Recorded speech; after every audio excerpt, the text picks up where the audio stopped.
মা মারা যাবার 3 মাস পর পুরবীর বাবা ফয়েজ আহমেদ দুবাই থেকে বাংলাদেশে আসেন। 1 সপ্তাহের মধ্যে নতুন বিয়ে করেন। বিয়ের 2 মাস পর আবার বিদেশ চলে যান। 1 মাস ধরে পুরবী ও সুরভি দুপুরে একবেলা খেয়ে দিন কাটাচ্ছে। লজ্জায় বাবার কাছে বলতেও পারছে না যে সৎমা সালমা ওদের খাবার দেয় না ঠিক মতো। তাছাড়া প্রবাসী বাবার কাছে এসব বলার সুযোগও নেই দুবোনের। বাবা সপ্তাহে 1 দিন ওদের সাথে কথা বলে, আর তখন সালমা পাশে দাঁড়িয়ে থাকে। আজকাল পুরবীর খুব খিদে পায়। সন্ধ্যা হতে পুরবীর মনে হয় দুনিয়ার সব খিদে যেন আল্লাহ তাকে দিয়ে দিয়েছেন। ভিটের মাটি ছাড়া পুরবী খাবার মতো কিছু খুঁজে পায় না। পেটের ভিতর এক ধরনের ব্যথা অনুভব করে পুরবী। শোয়া থেকে উঠে বসে সুরভির দিকে তাকায়। ঘুমন্ত সুরভির মুখে যেন বিষাদের ছায়া। ডান গালে 3টে আঙুলের ছাপ স্পষ্ট। নিজের খিদের কথা ভুলে গিয়ে মুহূর্তে বোনের ব্যথায় ব্যথিত হয় পুরবী। ছোট মানুষ না খেয়ে থাকতে পারে না। খিদে লাগলেই পুরবীর কাছে এসে ঘ্যান ঘ্যান করে। সন্ধ্যায়ও সুরভি কান্না করছিল খাবার জন্য। পুরবী রেগে গিয়ে একটা থাপ্পড় বসায় বোনের গালে। কাঁদতে কাঁদতে সুরভি ঘুমিয়ে যায়। নিজের ব্যবহারে নিজে অনুতপ্ত হয় পুরবী।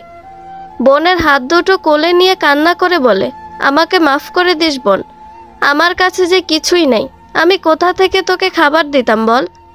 মাও গেল, সাথে নিয়ে গেল আমাদের ভালো থাকা। ছোট মা যে একবেলা খেতে দেয় সেটাই তো অনেক আমাদের জন্য। আমি তোকে মারতে চাইনি, কিন্তু হঠাৎ রাগ উঠে গেল। পুরবীর কান্নায় সুরভি জেগে গেল ঘুম থেকে। উঠেই বোনকে জড়িয়ে ধরল। পুরবীর কান্না তোর আরও বেড়ে গেল। সুরভি চুপ করে রইল। ইদানিং বড় বোনের শরীর থেকে সুরভি কেমন মা মা গন্ধ পায়।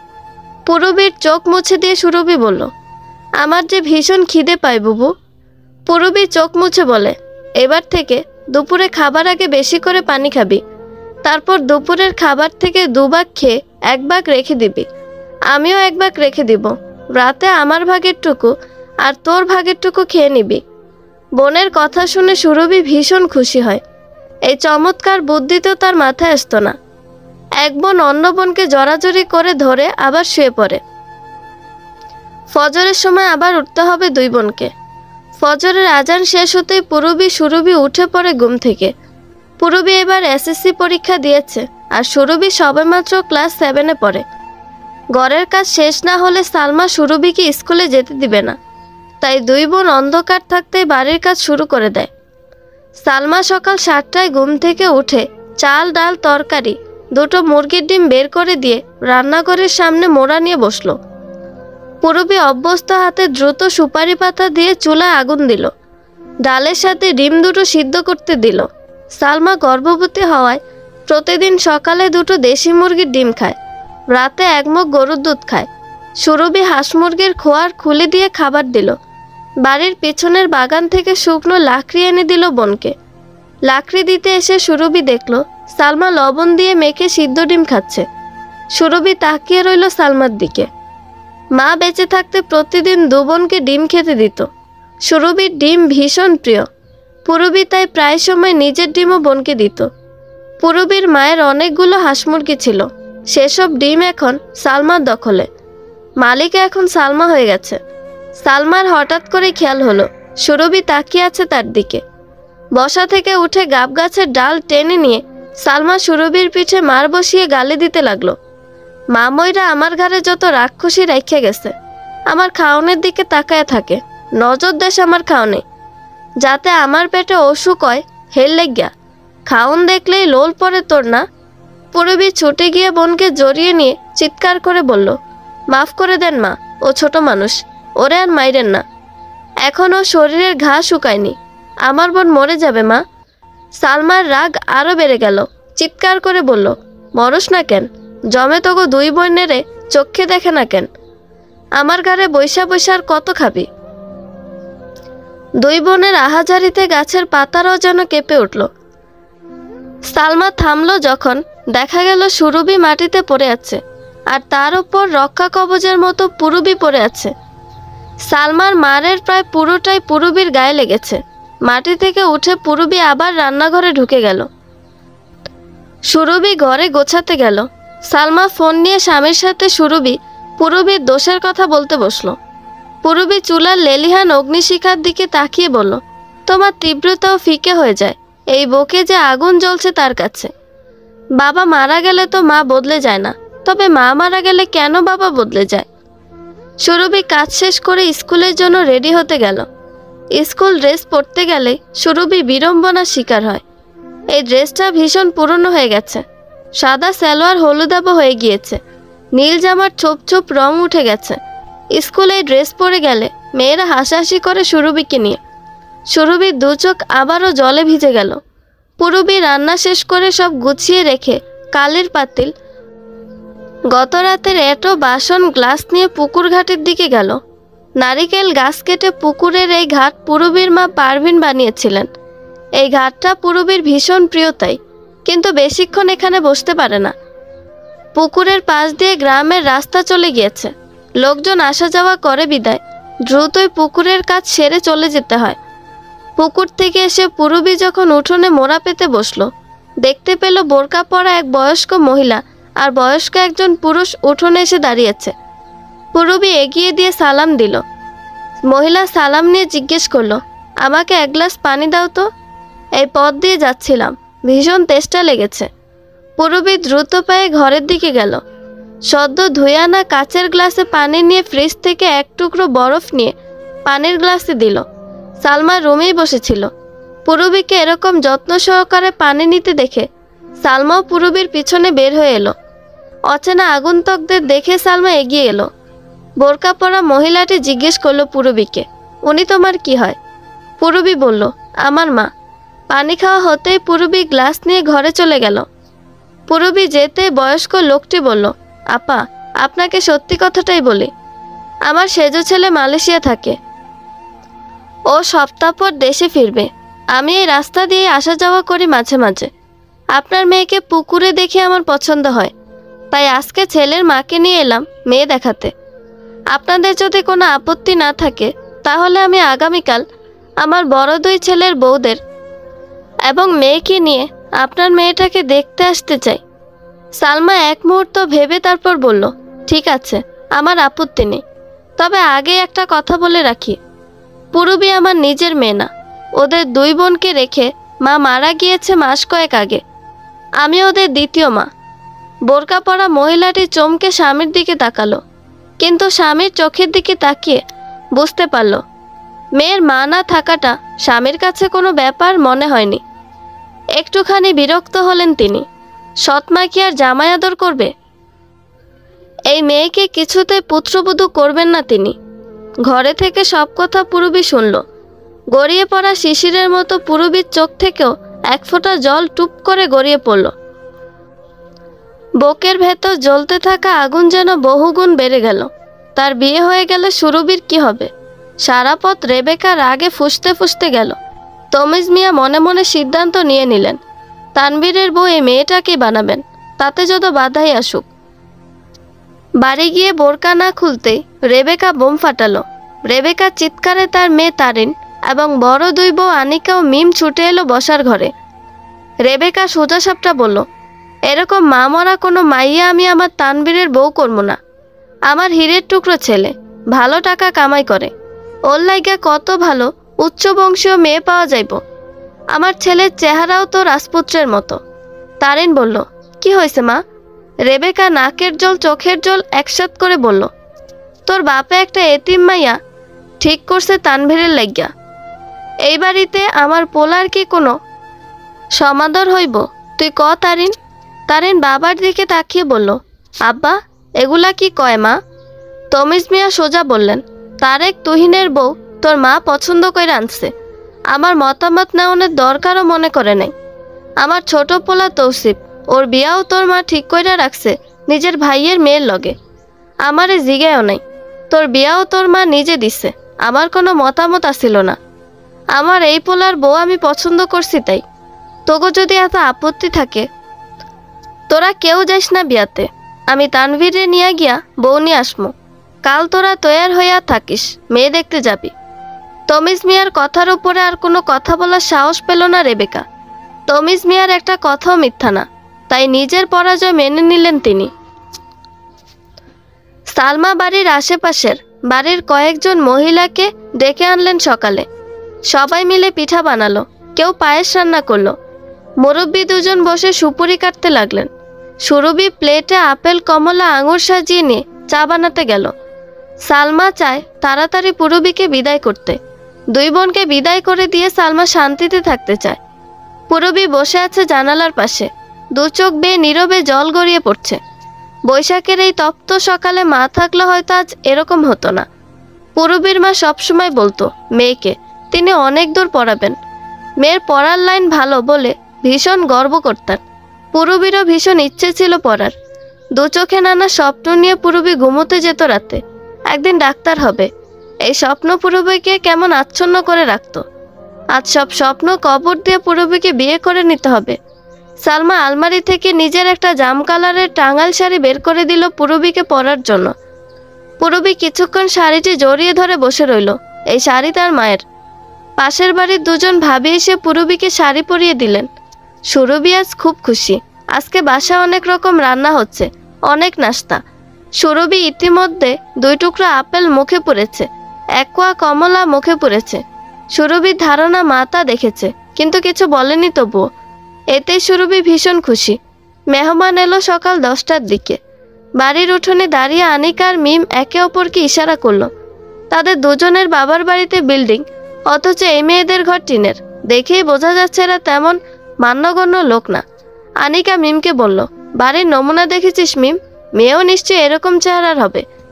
মিম হেসে বলল, আমাদের রূপের ধারে কাছে যেতে পারবে না ভাবি। তারিন ভীষণ বিরক্ত হলো বাবার এরকম কাজে, কিন্তু প্রকাশ করলো না তা। সবাই মিলে ভিতরে ঢুকে সালাম দিয়ে একে অপরের কুশল বিনিময় করলো। সালমা এগিয়ে এসে সবার সাথে পরিচয় হলো। তারপর সুরভিকে ডাকলো শরবত নিয়ে আসার জন্য। সুরভি শরবত দিতে এসে অবাক হয়ে তাকালো সবার দিকে। কি সুন্দর শাড়ি, সাজগোজ করে এসেছে এরা। সুরভিকে তমিজ মিয়া নাম জিজ্ঞেস করলেন। নাম বলেই সুরভি দৌড়ে পালালো। পুরবীর চোখের জলে কাজল লেপটে গেছে, মুখের পাউডার ভেসে উঠেছে। বসার ঘর থেকে সালমার ডাক পেয়ে পুরবী উঠে দাঁড়ালো। তারপর জগে থাকা পানি দিয়ে ভালো করে মুখ ধুয়ে নাস্তার ট্রে হাতে নিয়ে বসার ঘরে গেল। সবার উদ্দেশ্যে সালাম দিতেই সবাই তাকালো পুরবীর দিকে। নিজেদের রূপ নিয়ে অহংকার করা আনিকা ও মিমের সে অহংকার যেন গুড়িয়ে দিল দাঁড়িয়ে থাকা জাম কালারের শাড়ি পরা মেয়েটি। পুরবীকে দেখে মিমের মনে হলো চুল তার কবেকার অন্ধকার বিদিশার নিশা, মুখ তার শ্রাবস্তির কারুকার্য। অতি দূর সমুদ্রের পর হাল ভেঙে যে নাবিক হারায়েছে দিশা। সবুজ ঘাসের দেশ যখন সে চোখে দেখে দারুচিনি দ্বীপের ভিতর। পুরবী টানা টানা 2 চোখ, দীর্ঘ আখি পল্লব যথেষ্ট কাউকে মায়ায় জড়ানোর জন্য। দুধে আলতা গায়ের রং পেয়েছে 2 বোন মায়ের থেকে। আনিকার মনে হলো এজন্য গ্রিক উপকথার দেবী। হয়তো পূর্বজন্মে মেয়েই ট্রয়ের সে হেলেন ছিল। চেহারায় স্নিগ্ধ কোমল একটা আভা রয়েছে। এক অজানা হিংসে পেয়ে বসলো আনিকার মিমকে। তারিন পুরবীর কয়েকটা ছবি তুলে নিল। তমিজ মিয়া তারিনকে বলল ফোন থেকে তানভীরের ছবি দেখাতে। তারিন ছবি বের করে সালমার হাতে দিল। সালমা ছেলের ছবি দেখে মুগ্ধ হলো। তারপর সুরভিকে ডেকে দিল দেখতে। সুরভি ফোন নিয়ে ভিতরে চলে গেল সবাইকে দেখাতে। ভিতরে সবার হাসাহাসির আওয়াজ পুরবীকে রক্তাক্ত করে দিচ্ছে যেন। কেন কেউ বলছে না পাত্র আমাদের পছন্দ হয়নি, নয়তো পাত্রপক্ষ বলুক পাত্রী তাদের পছন্দ হয়নি। তমিজ মিয়া পুরবীকে নিজের পাশে বসালো। তারপর মাথায় হাত রেখে জিজ্ঞেস করলো, আমার আম্মাজানের নাম কি? এত মায়া নিয়ে মা মারা যাবার পর কেউ পুরবীকে ডাকেনি, বাবাও না। কান্নায় পুরবীর গলা বুঝে এলো। অচেনা অজানাই লোকটির জন্য পুরবীর মনে জন্ম নিল এক সাগর ভালোবাসা। নিচু স্বরে পুরবী বলল, পুরবী আহমেদ। তারিন জিজ্ঞেস করলো, কোন ক্লাসে পড়ো তুমি? পুরবী বলল, এবার এসএসসি পরীক্ষা দিয়েছে। তারিন আবারও জিজ্ঞেস করলো, রেজাল্ট কবে দিবে? পুরবী বলল, 10 দিন পরে, মে মাসের 30 তারিখে। মিম হেসে জিজ্ঞেস করলো, সূরা ইয়াসিন জানো? শোনাও তো আমাদের। পুরবী অপ্রস্তুত হলো। সূরা ইয়াসিনের 15 আয়াতের মতো সে মুখস্থ জানে, কিন্তু হঠাৎ করেই ভুলে গেছে। অতিরিক্ত নার্ভাসনেসের জন্য পুরবীর গলা শুকিয়ে গেল। তমিজ মিয়া বুঝতে পেরে মিমকে ধমক দিয়ে বললেন, এত বেশি প্রশ্ন করতে কেউ বলছে তোমাদের? নিজেদের কি মহাজ্ঞানী ভাবো নাকি তোমরা? কেউ কোনো প্রশ্ন করবা না। আমরা এখানে চাকরির ইন্টারভিউ নিতে আসিনি যে সব প্রশ্নের উত্তর দিতে হবে। অপমানে মিমের মুখ কালো হয়ে গেল। এরকম লজ্জা দিবে শ্বশুর তা সে ভাবেনি। রেবেকা বেগমও তাই আর কিছু জিজ্ঞেস করলেন না। পাঞ্জাবির পকেট থেকে একটা রিং ও একটা খাম বের করে তমিজ মিয়া পুরবীর হাতে দিল। রিং পরিয়ে দিয়ে বলল, যাও আম্মা, ভিতরে যাও তুমি এবার। কাপা কাপা পায়ে পুরবী ভিতরে এলো। এসেই পুরবী টাকার খাম লুকিয়ে ফেলল। পুরবী এখনো জানে না কত টাকা আছে, কিন্তু পুরবী ভেবে রেখেছে আগে সুরভিকে একটা স্কুল ড্রেস বানিয়ে দিবে। সবাই পুরবীকে চেপে ধরলো কি দিয়েছে তা দেখার জন্য। হাত বাড়িয়ে পুরবী নিজের হাতের রিং দেখালো। সুরভি বোনকে জড়িয়ে ধরে বলল, তোর বিয়ে হয়ে গেলে দারুণ মজা হবে বুবু, আমি বেড়াতে যেতে পারবো। পুরবী বোনকে জড়িয়ে ধরে মনে মনে বলল, বিয়ে হয়ে গেলে বুঝবি রে বোন, কি কষ্ট হবে তোর তখন। সুরভি গিয়ে ফোন দিয়ে আসলো তারিনের। তারিন ভাইকে পুরবীর ছবি পাঠালো। ছবি দেখে তানবীর মেসেজ দিয়ে বলল, এই ইন্দ্রাণীকে কোথায় পেলি আপা? আমার তো বুকের ভেতর প্রেমের ঘন্টা বেজে গেছে রে একে দেখে। নগদ 4 লক্ষ টাকা দেনমোহর দিয়ে মে মাসের 30 তারিখে পুরবীর বিয়ের তারিখ ঠিক হলো। মেহমান বিদায় নেওয়ার সাথে সাথে সালমা এসে খপ করে ধরল পুরবীকে, খামে কত টাকা আছে তা দেখার জন্য। পুরবী মুচকি হেসে খাম বের করে দিল। ভালো করে ঘুরিয়ে দেখলো সালমা খাম খোলা হয়েছে কিনা। তারপর খামটি খুলল। ভিতরে 100 টাকার 5টা নোট শুধু। বিড়বিড় করে সালমা বলল, আজ তো ছোট লোক তো এরা, 500 টাকা দিয়ে গেল, তাও আবার খামে পুরে। সালমা ভেবেছিল 2-3 হাজার টাকা থাকবে হয়তো ভিতরে, তা দিয়ে নিজে একটা শাড়ি কিনে নিবে। এখন 500 টাকা দেখে বিরক্তিতে মুখ বাঁকালো। টাকাগুলো ছুঁড়ে মারল পুরবীর মুখে। সালমা যাবার পর পুরবী হাসতে হাসতে উঠে রুমের দরজা লাগালো। তারপর সুরভিকে জড়িয়ে ধরল। সুরভি কিছুই বুঝতে পারছে না। পুরবী হাসি থামিয়ে আরেকটা ছেঁড়া খাম দিল সুরভিকে। সুরভি দেখল খামের উল্টো পিঠে ছোট ছোট অক্ষরে লেখা আছে, আম্মা গো, আমিও তোমার মতো মা হারিয়েছি অল্প বয়সে। সৎ মায়ের অত্যাচার আমিও সহ্য করেছি। এই খামে 10,000 টাকা আছে তোমার জন্য। ভিতরে আরেকটা খাম আছে, সেই খামে 500 টাকা আছে। তোমার মাকে তুমি ভিতরের খামটা দিও যখন উনি চাইবে। এই টাকাগুলো তোমাদের 2 বোনের জন্য। পছন্দসই কিছু কিনে নিও। চিঠিটা পুরবী যত্ন করে লুকিয়ে রাখলো নিজের বইয়ের ভাঁজে। এই মানুষটাকে সে আজীবনের জন্য বাবার স্থানে বসিয়েছে। আজীবন তাকে সেই সম্মান পুরবী দিবে। আজকে পুরবীর বিয়ে। সকাল থেকে পুরবীর ভীষণ পেটে ব্যথা করছে। আজ একদিকে রেজাল্টের টেনশন, অন্যদিকে বিয়ের টেনশন। অন্যদিকে আজ পুরবীর মেয়েলি সমস্যা দেখা দিয়েছে। তলপেট ব্যথায় ফেটে যাবার জোগাড়। সুরভি কিছুক্ষণ পর পর পুরবীর কাছে এসে পুরবীকে দেখছে। তার বুবু এমনিতেই সুন্দর, কিন্তু আজকে আরও বেশি সুন্দর লাগছে বুবুকে। সুরভি ভাবছে তার বিয়ের দিন কি তাকেও এরকম সুন্দর লাগবে। তানভীর কল দিল সকালবেলা। পুরবীর পুরো শরীর কাঁপতে লাগলো তানভীরের কল দেখে। এই লোকটির সাথে পুরবীর কথা বলতে ইচ্ছে করে না। কেমন যেন বাজে কথা বলে লোকটা। দেশে আসার আগের দিন একবার কল দিয়েছিল তানভীর। পুরবীর সাথে ভালো মন্দ জিজ্ঞেস করার পর তানভীর জিজ্ঞেস করলো, তোমার ইনারের মাপ কত পুরবী? তানভীরের কাছে প্রশ্ন যৌক্তিক মনে হলো, পুরবীর কাছে মনে হলো খুবই নোংরা একটা প্রশ্ন। দাঁত কিরমিরিয়ে পুরবী বলল, আপনি একজন নোংরা লোক। তারপর কল কেটে দিল। পুরবী কল কেটে দিয়ে কাঁদল কিছুক্ষণ। 15 বছরের একটা মেয়ের কাছে এরকম একটা প্রশ্ন যথেষ্ট সেন্সিটিভ। তানভীর ভেবেছিল মালয়েশিয়া থেকে বইয়ের জন্য ইনার, নাইট ড্রেস, মেয়েলি অন্যান্য জিনিসপত্র কিনে নিয়ে আসবে। রুমের অন্যান্য বন্ধুদের দেখেছে বিয়ে করতে দেশে যাবার আগে সব এখান থেকে নিয়ে গেছে। সবাই হবু বইয়ের থেকে সব জেনেছে কল দিয়ে। অথচ কারো বউ এরকম রিয়েক্ট করেনি। সেই হিসেবে সে পুরবীকে জিজ্ঞেস করেছে, কিন্তু পুরবী এভাবে তাকে খারাপ ভাবে তা তানভীর বোঝেনি। এখন আবার তানভীরের কল দেখে পুরবীর গলা শুকিয়ে গেল। নানি দাদি কেউ না থাকায় পুরবীকে কেউ বুঝিয়ে দেয়নি স্বামী মানে কি, স্বামীর সাথে কিভাবে কথা বলতে হবে। 15 বছর বয়সী একটা মেয়ের কাছে স্বামী, সংসার, শ্বশুরবাড়ি যথেষ্ট আতঙ্কের ব্যাপার। আর তার মধ্যে যদি মেয়েটি হয় মাহারা, তবে আর কথাই নেই। সালমা কল রিসিভ করে পুরবীকে দিল। পুরবীর পুরো শরীর কেঁপে উঠল তানভীরের হ্যালো শোনার পর। তানভীর বুঝতে পেরে কল কেটে দিল।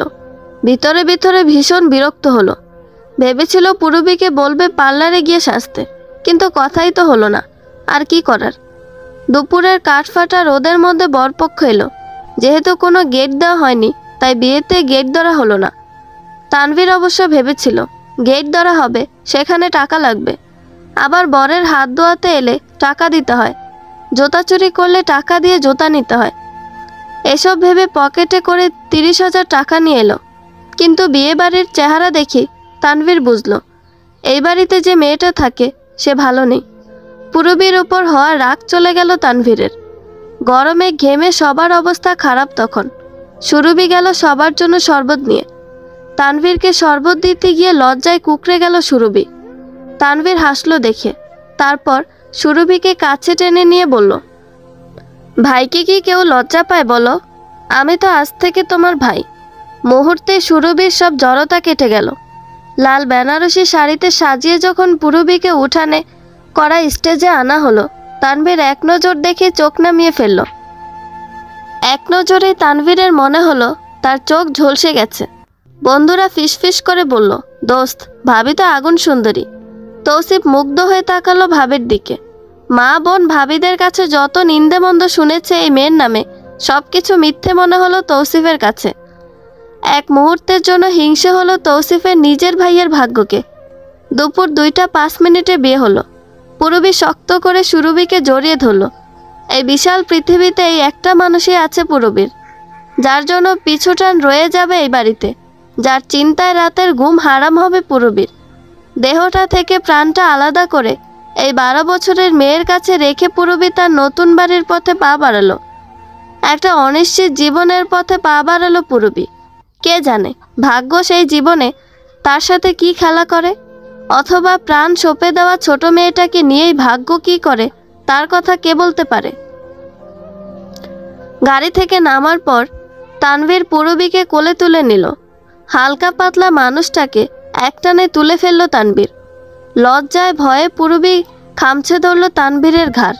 পুরবীর নখ লেগে তানভীরের ঘাড় জ্বলে উঠল। পুরবীর কানের কাছে মুখ এনে তানভীর ফিসফিস করে বলল, খামচানোর জন্য পুরো রাত পড়ে আছে, এখন ছাড়ো। পুরবী বুঝল না তানভীরের কথার মানে। পরে যাবার ভয়ে বরং আরও জোরে ধরল। ঘরের সামনে এসে দাঁড়াতেই দেখল একটা ডিশে করে মহিলারা পানি এনে রেখেছে। তারিন বলল, মান দিবেন নাকি ঠ্যাং দিবেন? পুরবী বুঝল না কি করতে হবে এখন। তানভীর পকেট থেকে 5,000 টাকা বের করে সবার অলক্ষ্যে পুরবীর হাতে ধরিয়ে দিল। পুরবী হাত বাড়াতেই তানভীরের দুই ভাবি টাকা কেড়ে নিয়ে ছুটে চলে গেল। তাদের পিছনে পিছনে গেল তারিন। রেবেকা গম্ভীর মুখে বলল, পা দিয়ে আস্তে করে ধাক্কা দিয়ে ডিশের পানি ফেলে দাও। তারপর ঘরে ঢুকে রুমালে বাঁধা ধান ছাদের দিকে ছুঁড়ে মারো। পুরবী তাই করলো। ছোট পাখির ছানার মতো শরীরটা তীর তীর কাঁপতে থাকলো এসব করতে গিয়ে। 8 বেডরুমের বিশাল এই বাড়িটি পুরবীর কাছে ছোটখাটো রাজবাড়ির মতো মনে হচ্ছে। এত বড় বাড়িতে বিয়ে হয়েছে তার, ভাবতেই পুরবীর কাছে তা অবিশ্বাস্য লাগছে। তেমনি অন্যদিকে এক অজানা ভয়ও পেয়ে বসেছে পুরবীকে। চারদিকে তাকিয়ে দেখতে পাচ্ছে সব অচেনা মুখ। নিজেকে মনে হচ্ছে নির্হারা পাখি। পুরবীর ওয়াশরুমে যেতে হবে। কাকে বলবে পুরবী ওয়াশরুমে নিয়ে যেতে? আশেপাশে চেনা কাউকে খুঁজে পাচ্ছে না। হন্তদন্ত হয়ে তানভীর পুরবীর কাছে এলো একটা ঠান্ডা পেপসি নিয়ে। একটা গ্লাসে ঢেলে পুরবীর মুখের সামনে ধরল। আশেপাশের সবাই হাসতে লাগলো তানভীরের কাজ দেখে। কেউ কেউ টিপ্পনি কেটে বলল, এখন থেকে এত খেয়াল। তানভীর নির্বিকার রইল। পুরবী খেতে চাইল না, গ্লাস সরিয়ে রাখলো, কিন্তু তানভীর জোর করে খাইয়ে দিল। পুরবীর তলপেটে ব্যথা আরও বেড়ে গেল। লজ্জায় তানভীরকে বলতেও পারল না ওয়াশরুমের কথা। তানভীর জিজ্ঞেস করলো, কোনো সমস্যা? কিছুক্ষণ ইতস্তত করে পুরবী বলেই দিল। শুনে তানভীর হাত ধরে নিয়ে গেল রুমের দিকে। ওয়াশরুমে যেতে যেতে তানভীর জিজ্ঞেস করলো, পুরবীর রোল রেজিস্ট্রেশন নাম্বার কত? পুরবীর হঠাৎ করে মনে পড়ল আজকে রেজাল্ট দিবে। ভয়ে ভয়ে পুরবী বলল। রেজাল্ট দেখে তানভীর গমগমে স্বরে বলল, পুরবী। ভয়ে পুরবীর অন্তরাত্মা কেঁপে উঠল। হা হা করে হেসে তানভীর বলল, ভয় পাচ্ছ কেন? তোমার রেজাল্ট খুব ভালো হয়েছে। গোল্ডেন A+ এসেছে তোমার। তুমি এত ভালো ছাত্রী, আগে তো জানতাম না। আমি তো টেনে টুনে ইন্টার পাস করেছি। ওয়াশরুমে গিয়ে পূরবী থম মেরে বসে রইল কিছুক্ষণ। কান্না করবে না করেও কান্না করে দিল। পূরবীর একটা নেপকিন দরকার, কিন্তু কোথায় পাবে এখন নেপকিন? কাকে বলবে সে নেপকিন দিতে? বাহিরে তানভীর আছে, এই লোকটাকে কিভাবে বলবে সে? লজ্জায় পূরবী লজ্জাবতী লতার মতো নুয়ে গেল। সেই সাথে তীব্র পেট ব্যথা পূরবীকে কুঁকড়ে দিল। তানভীর অনেকক্ষণ ধরে দাঁড়িয়ে আছে পূরবীর বের হবার কোনো লক্ষণ না দেখে জিজ্ঞেস করলো, 1 নম্বরের জন্য এসে এতক্ষণ সময় লাগছে তোমার? 2 নম্বর হলে তো আজকে সারাদিন যাবে। তানভীরের ফাজলামি করে বলা কথা পূরবী বুঝল না। পূরবীর মনে হলো পূরবীকে লজ্জা দেওয়ার জন্য তানভীর এটা বলছে। ফর্সা মুখখানা আষাঢ়ের আকাশের মতো কালো হয়ে গেল অপমানে এবং পেট ব্যথায়। টিস্যু হোল্ডার থেকে অনেকটা টিস্যু ছিঁড়ে নিল পূরবী, কিন্তু আরেক বিপত্তি দেখা দিল। টিস্যু নেয়ার মতো কিছু নেই পূরবীর কাছে। ভয়ে পূরবী কেঁদে উঠল। নিজেকে মনে হলো পৃথিবীর সবচেয়ে অসহায় মেয়ে। ভিতর থেকে কান্নার মৃদু শব্দ পেয়ে তানভীর ভড়কে গেল। দরজায় নক করে বলল, কি হয়েছে পূরবী, আমাকে বলো। পূরবী বলল না, বরং কান্নার তোর আরও বাড়ল। তানভীর বাহিরে থেকে আরও কয়েকবার ডাকলো, কিন্তু জবাব এলো না। মেজাজ খারাপ হয়ে গেল তানভীরের। এই মেয়ে এত ন্যাকা কেন? তারিনকে ডেকে নিল তানভীর। তারপর বলল, আপা দেখতো এই মেয়েটা কাঁদছে কেন এরকম করে? আমি কি ওকে কামড়েছি নাকি? তারিন এসে ডাকতেই পূরবী দরজার ফাঁক দিয়ে মাথা বের করে তারিনকে আস্তে করে কিছু বলল। শুনে তারিন ভাইকে বলল, লাগেজটা এখানে দিয়ে তুই যা এখান থেকে। মেজাজ খারাপ করে তানভীর লাগেজ দিয়ে গেল। যাবার সময় বলল, আজব মেয়ে মানুষ তো, আমাকে এতক্ষণ বললে কি হতো? লাগেজের জন্য কান্নাকাটি করছে। তাহলে আমি কি না এনে দিতাম? আরও 10টা লাগেজ এনে দিতাম দরকার হলে। ওয়াশরুমে গেছে ভাইরে ভাই, ওখান থেকে বের হতে হলেও কি সাজগোজ করে মেকআপ করে বের হতে হবে? এইরকম নকরা কেমনে যে করে এরা? তারিন চোখ বড় করে তাকিয়ে বলল, ভাগ এখান থেকে। তানভীর যেতেই তারিন দ্রুত হাতে প্যাকেট খুলে ন্যাপকিন বের করে দিল পূরবীকে। ন্যাপকিন নিয়ে বের হলো পূরবী। এতক্ষণে স্বস্তি পাচ্ছে সে। তারিন আর কথা না বলে চলে গেল। পূরবী আগের জায়গায় গিয়ে বসে রইল। সন্ধ্যা থেকে রাতের 11টা পর্যন্ত একই জায়গায় বসে রইল পূরবী। বসে থাকতে থাকতে কোমর ব্যথা বেড়ে গেল। তানভীর এসে একবার ডাকলো খেতে যাবার জন্য। পূরবী নড়ল না, কথাও বলল না। রেগে মেগে তানভীর চলে গেল। তারপর গিয়ে মা বোন ভাবিদের বলল পূরবীকে খেতে ডাকতে। বাড়ির মহিলারা কেউই খেতে ডাকেনি পূরবীকে। পূরবী কিছু না বুঝলো, এটুকু বুঝতে পারল এই বাড়ির মহিলারা কেউই ওকে তেমন একটা পছন্দ করছে না। মনে মনে আল্লাহকে ডেকে বলল, অভাগা যেদিকে যায় সাগর সেদিকে না শুকাইলেই কি নয়, একটু তো রহম করো আমায়। এতিমের আর্তনাদ কি তোমার আরশ পর্যন্ত পৌঁছায় না আল্লাহ? 7 আসমানের উপরের আরশে বসে কি তুমি দেখতে পাও না এই এতিমের হৃদয়ের রক্তক্ষরণ? আর কত পূর্ব আল্লাহ। 12টার সময় পূরবীকে রুমে নেওয়া হলো। খিদায় ততক্ষণে পূরবীর পুরো শরীর কাঁপছে। গতকাল বিকেলে 2 বোন মিলে ভাত খেয়েছে, তারপর আর খায়নি। দুপুরেও খায়নি পূরবী। এখন খিদে পেয়েছে, কিন্তু কেউ ডাকছে না ওকে। নিরুপায় হয়ে পূরবী গুটিসুটি মেরে বসে রইল। তানভীর রুমে এলো যখন, তখন রাত 12:30। এসে দেখে পূরবী হেলান দিয়ে বসা অবস্থায় ঘুমিয়ে গেছে। পুতুলের মতো মুখটি ঘামে ভিজে আছে।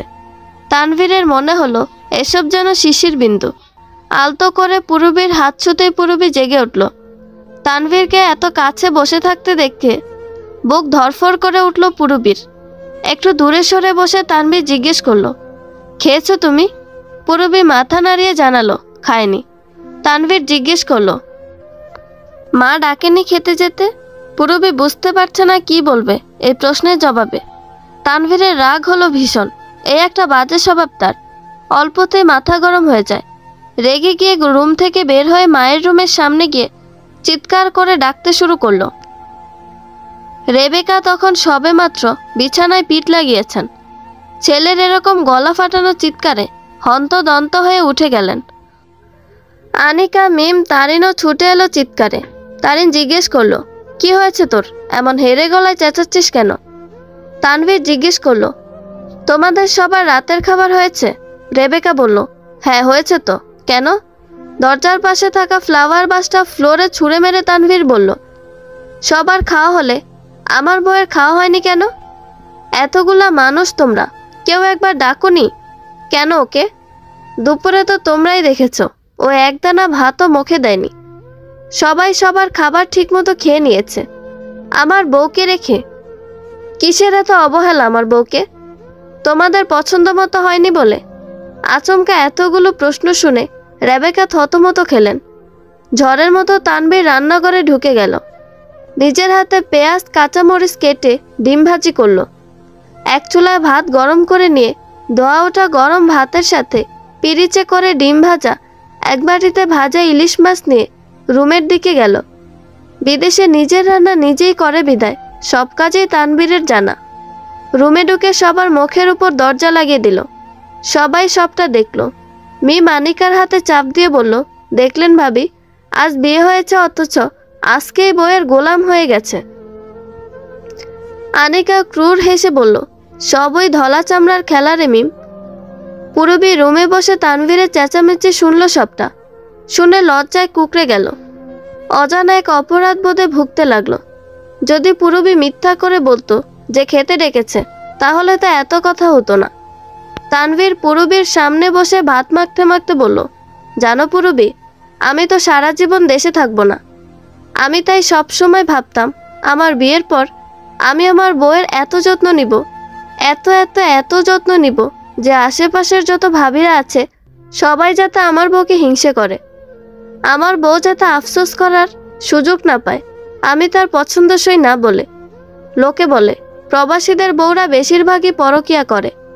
আমি এত ভালোবাসবো আমার বউকে যে আমার বউ যাতে কখনো ভাবতেই না পারে পৃথিবীতে তার স্বামী ছাড়া দ্বিতীয় কোনো পুরুষ আছে তাকে ভালোবাসার জন্য। আমার পাগলের মতো ভালোবাসাই আমার বউকে আমার করে রাখবে। এবার হা করো, আমি তোমাকে খাইয়ে দিব সবসময়। যতদিন দেশে আছি আমি তোমার সব কাজে হেল্প করব। তুমি কখনো আমাকে ভয় পেও না। মনে রেখো, এই পৃথিবীতে তোমার একান্ত আপন মানুষ শুধু আমিই আছি। তানভীরের কথায় পুরবী কিছুটা স্বস্তি পেল। লজ্জা না পেয়ে খেয়ে নিল। খাবার পর তানভীর জিজ্ঞেস করলো, তোমার কি কোনো সমস্যা হচ্ছে পুরবী? তোমার মুখে কেমন ব্যথার ছাপ। পুরবী ভাবলো বলবে কিনা, তারপর ভাবলো একে ছাড়া আর কাকে বলবো, কেউ তো নেই আর। ভেবে চিনতে বলেই দিল, একটা বোতলে করে ওর গরম পানি লাগবে, ভীষণ পেটে ব্যথা, কোমরে ব্যথা হচ্ছে। শুনে তানভীর থমকে দাঁড়ালো। তারপর জিজ্ঞেস করলো, তোমার কি পিরিয়ড চলছে? লজ্জায় মাথা নিচু করে পুরবী বলল, হ্যাঁ। আবারও রেগে গেল তানভীর। চেয়ারে লাথি মেরে বলল, মানে কি এসবের? আজকে বিয়ে হয়েছে, কোথায় বাসর হবে তা না, তোমার এসব হলো কেন? আমি কত প্ল্যানিং করে রেখেছিলাম, কত এক্সাইটেড ছিলাম, আমার সব প্ল্যানে তুমি জল ঢেলে দিলে। ভাল লাগে না এখন আমার। পুরবী বুঝতে পারল না এই লোকের সমস্যা কোথায়, এরকম হুটহাট রেগে যায় কেন? পিরিয়ড তো প্রতি মাসেই হয়, তাতে সমস্যা কি এর? দরজা খুলে রুম থেকে বের হয়ে গেল তানভীর। রেবেকার রুমের সামনে গিয়ে আবারও ডাকতে লাগলো। প্রচণ্ড মেজাজ খারাপ হলো রেবেকার ছেলের ডাক শুনে। বিরক্তি চেপে রেখে বলল, কি হয়েছে আবার? এখন কি তোর বউয়ের কাছে গিয়ে ক্ষমা চাইতে হবে নাকি? তানভীর ব্রু কুঁচকে বলল, ওয়াটার ব্যাগটা দাও, পুরবী অসুস্থ, ও লাগবে। আর শোনো মা, এতিমের মাথায় হাত বুলালে আল্লাহ খুশি হন। পুরবীকে আপন করে নেয়ার চেষ্টা করো। রেবেকা ওয়াটার ব্যাগ এনে দিতে তানভীর চলে গেল। রুমে গিয়ে নিজেই বসে ব্যাগে চার্জ দিয়ে ব্যাগ গরম করলো। তারপর পুরবীর কোমরে সেক দিল। আরামে পুরবীর দু চোখ বন্ধ হয়ে এলো। একসময় ঘুমিয়ে গেল পুরবী। বাকি রাত তানভীরের কাটলো বউয়ের কোমরে আর পেটে গরম সেক দিতে দিতে। পুরবীর কপালে চুমু খেয়ে বলল, রেগে যাই বলে আমায় খারাপ ভেবো না বউ। যতটা রাগ করতে জানি তার চাইতে 1000 গুণ বেশি ভালোবাসতেও জানি। সকাল থেকে ভ্যাপসা গরম পড়ছে, সূর্য উঠেছে, তীব্র রোদে সকলের প্রাণ ওষ্ঠাগত। মাথার উপরে ভন ভন করে ফ্যান ঘুরছে পূর্ণ গতিতে, তবুও পূরবীর সারা শরীর ঘেমে জবজবে। বহুদিন পর পূরবী বেলা 10টা পর্যন্ত শান্তিতে ঘুমালো। একটা হাত পাখা দিয়ে তানভীর পূরবীকে বাতাস করছে, আর দেখছে পূরবীর নাকের মুক্তোর মতো ঘাম বিন্দুগুলো। লোকে বলে নাকে ঘাম দেওয়া মেয়েরা স্বামীর খুব ভালোবাসা পায়। সত্য মিথ্যা জানে না তানভীর, তবে এটুকু জানে এই মেয়েটাকে সে প্রচুর ভালোবাসবে। টিস্যু প্যাকেট থেকে টিস্যু নিয়ে পূরবীর নাক মুছে দিল তানভীর। এই মেয়েটা নিশ্চয়ই গরম সহ্য করতে পারে না। সাথে সাথে সিদ্ধান্ত নিল দুটো এসি কিনবে, একটা বাবা মায়ের রুমে লাগাবে আর একটা নিজেদের রুমে। টেবিলের ড্রয়ারে পূরবীর জন্য আনা নতুন স্মার্টফোন ও একজোড়া সোনার নুপুর রয়েছে। গত রাতে দিবে ভেবেছে তানভীর, কিন্তু দিতে পারেনি নানা ঝামেলায়। ঠিক করে রাখে ঘুম থেকে উঠলেই দিবে পূরবীকে। পূরবীর আচমকা ঘুম ভেঙে গেল। লাফ দিয়ে উঠে বসে পূরবী জিজ্ঞেস করলো, কয়টা বাজে? সুরভি কই? আমি কি দেরি করে উঠেছি আজকে? ছোট মাকে সুরভিকে মেরেছে? তানভীরের চোখে জল এলো পূরবীর কথা শুনে। জবাব না দিয়ে পূরবীকে টেনে নিল, বুকের সাথে চেপে ধরে বলল, ভয় পেও না পূরবী, সব ঠিক করে দিব আমি আছি তো শেষ নিঃশ্বাস পর্যন্ত।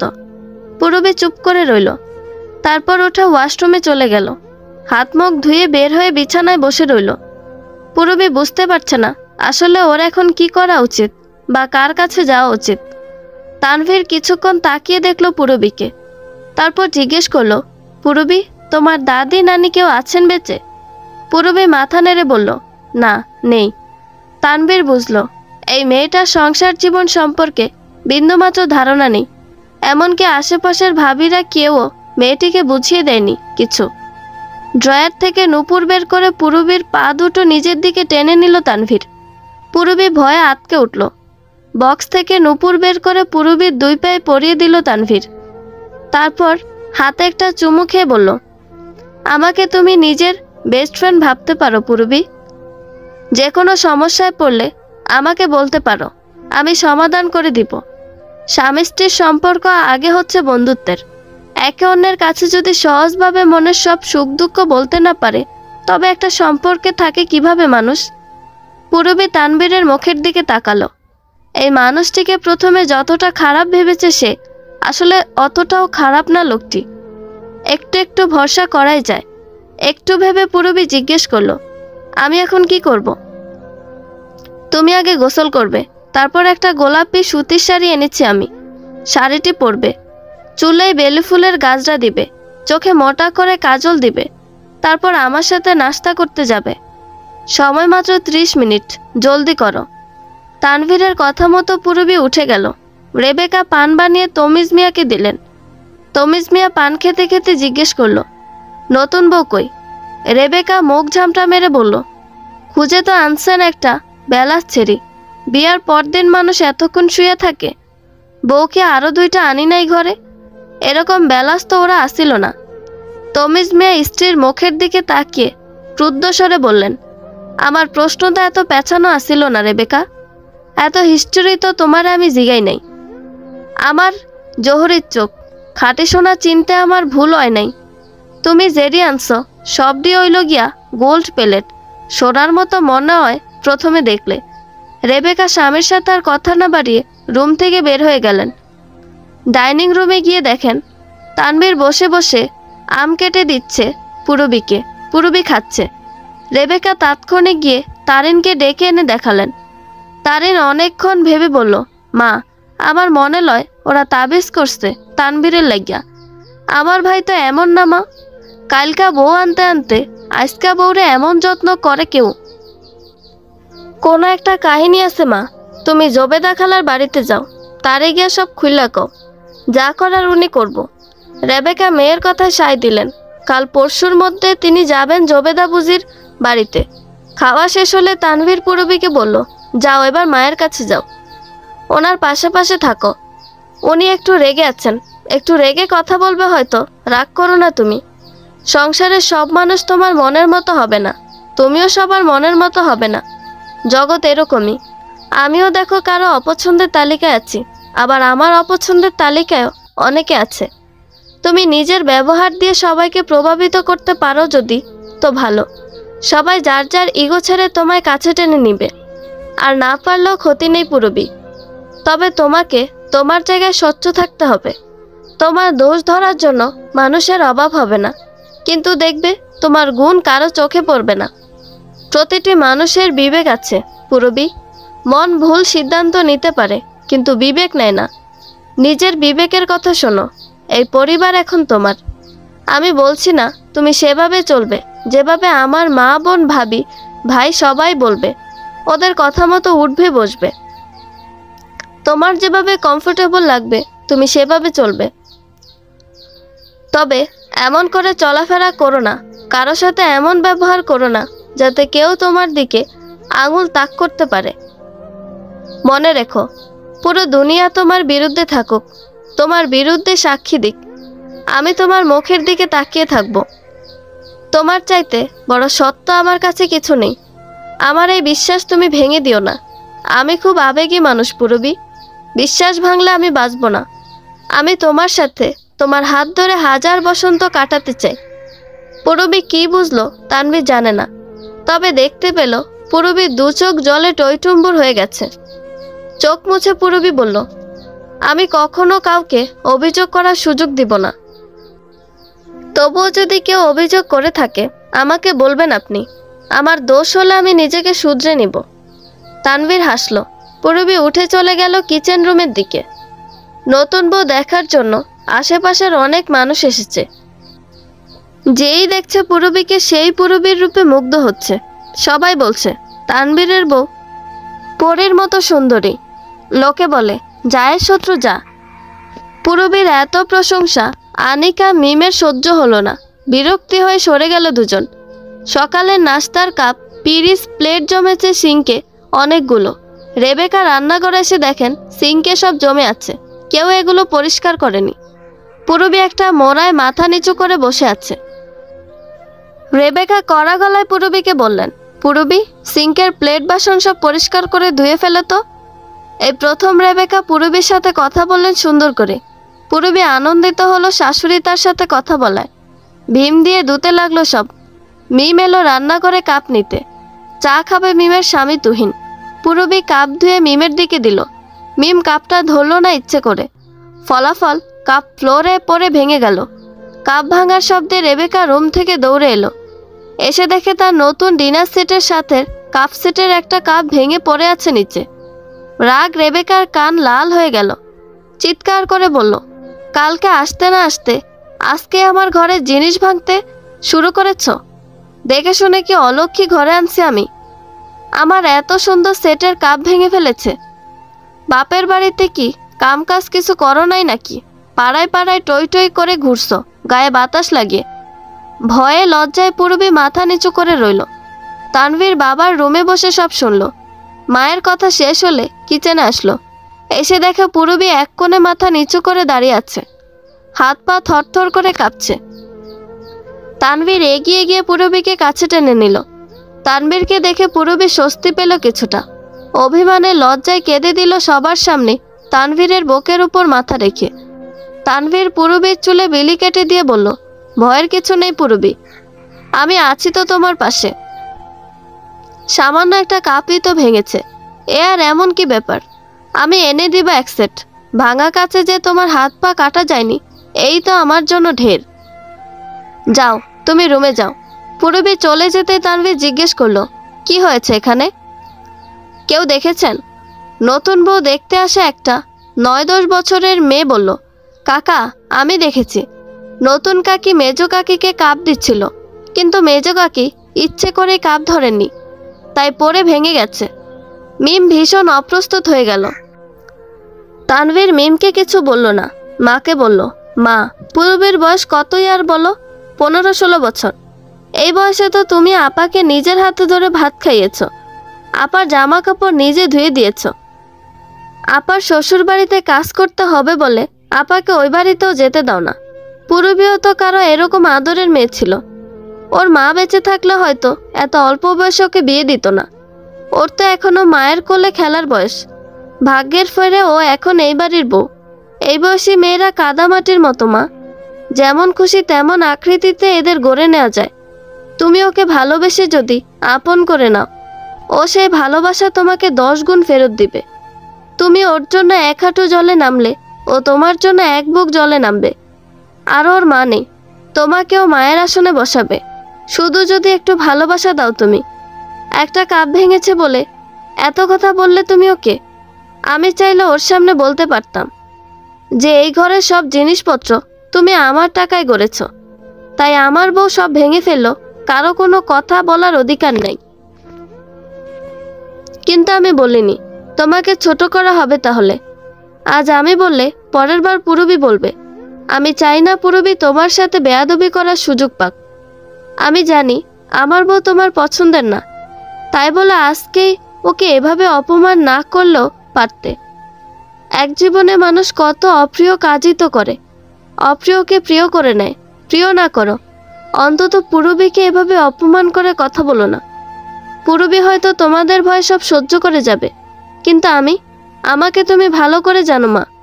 এরপর থেকে পুরবীর কোনো ভুল হলে আমাকে বলবে।